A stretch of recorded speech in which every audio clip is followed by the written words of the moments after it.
Hello, video number 5, about rhythm again, but differently, completely differently. We're going to look at samba today. Brazilian music coming from the region of South America. You'd normally see samba and hear samba on the street in a carnival. So normally you'd be dancing to it rather than just listening to it.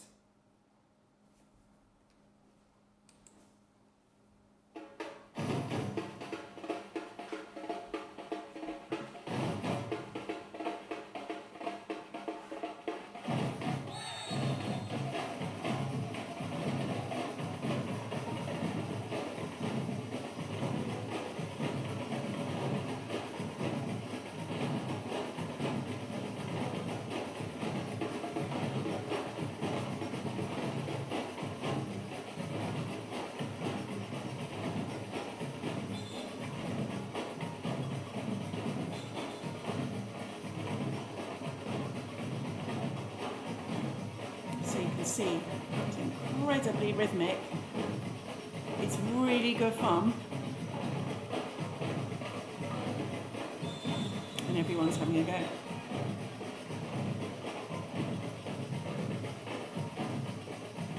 You can too. We're going to look at how you can join in and play some samba rhythms today using things that we have, hopefully, in our own homes.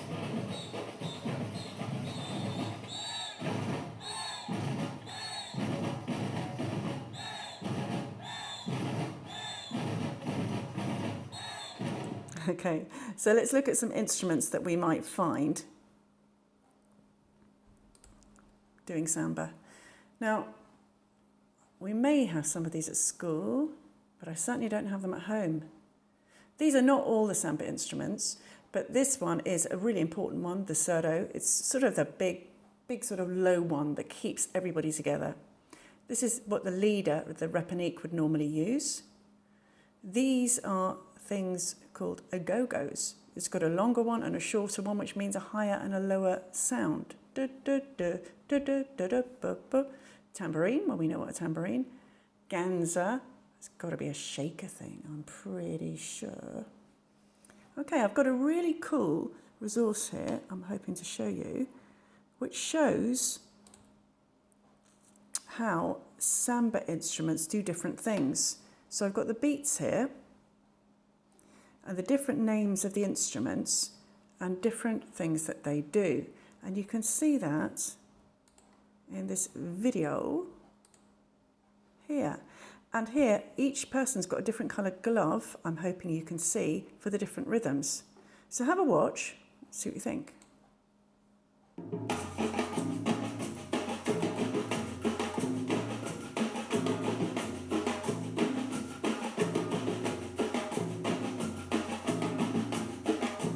Here's your big bass surdo.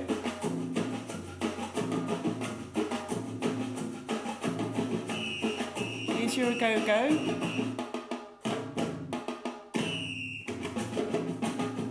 Here's your shaker.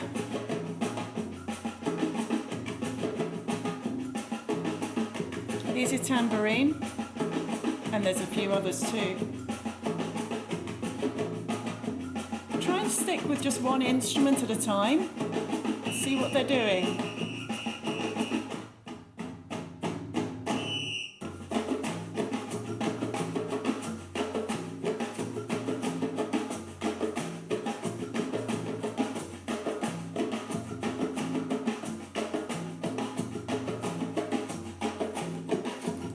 Okay, well in a minute we're going to learn how to do some of those.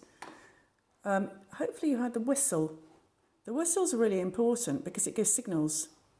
So unlike in an orchestra where we have a conductor to tell us when to stop and start, in samba, the whistle is giving the signal, and that's in the mouth of the leader who's playing the repanique normally. So let's have a go at some of these instruments. Now, you can do it two ways. You can either pause it now, the video, and run off and get Golda. Can you have your help? Some of these very important household instruments, like a colander, a jar full of pasta or rice, make sure the lid is on tightly. A salad bowl, very good. wooden spoons always come in handy. Saucepans, pots. The other two you're not going to find because that's actually a professional drum, which I just thought might be useful. And this is actually a professional shaker. So that's really, really useful. Where's my egg? There's an egg as well. Yep, you may have a shaking egg, I don't know. And you may have a whistle. My whistle has got a compass attached to it, which is an added fun bit for you, but of no use whatsoever today, really.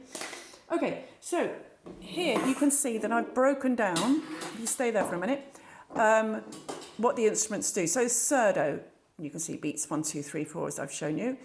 And in surdo it goes bang on beat or bar 1 or beat 1, nothing on 2, bang on 3 and nothing on 4. So Golda, if you could perform the salad bowl for us, please. If you lift it up, it might make a big sound. And I'm going to call out 1, 2, 3, 4, and you're going to bang it on 1 and 3. 3, 4. 1, 2, 3, 4. 1, 2, 3, 4. 1, 2, 3, 4. There we go. She's a professional surdo player. Okay, let's have the agogo now. So agogo, which doesn't normally look like this. We're using 2 different colanders. You can use what you like that make 2 different sounds, one higher and one lower. Let's just hear them. There we go. We're not quite sure which is the higher one, but they're making different sounds. And I've put a name to them, words for them to help you remember the rhythm. Cheese on toast, add some banana. Cheese on toast, add some banana. Have a go. Cheese on toast, add some banana. Cheese on toast, add some banana. Cheese on toast, add some banana. Cheese on toast, add some banana.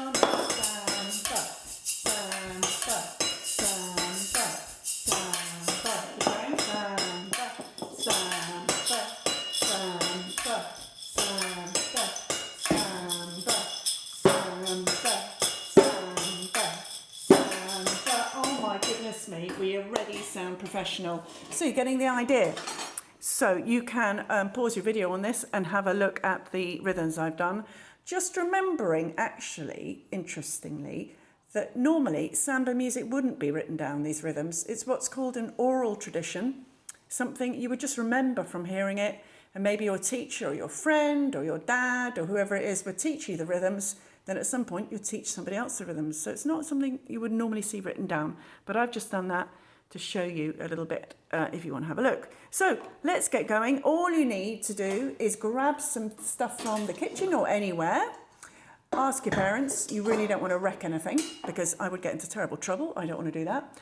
And I'm going to put the music back on and we'll just have a couple of minutes playing along.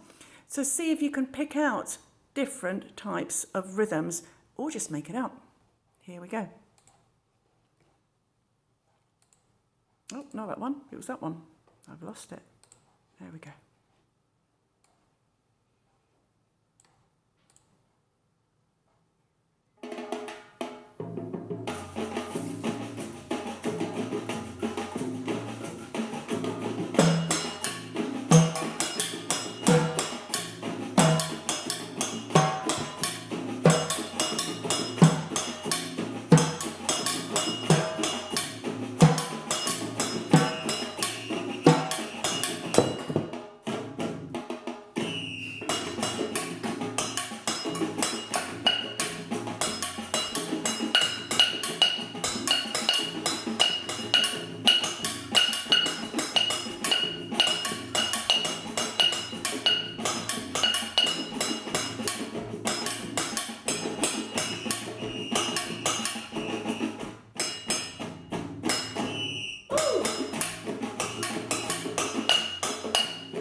Okay, you get the idea. Okay, so it's not about getting it wrong or right, really. It's just making up rhythms that sound samba-ish, that fit in with your 1, 2, 3, 4. Thank you very much, Golda. Okay, have fun. This is on YouTube, so leave comments if you want. If you want more of this, that's great. I can do some more and I can explain it a little bit better, maybe. If you want something completely different, you can ask for that too. Otherwise, I'll see you next week. Bye.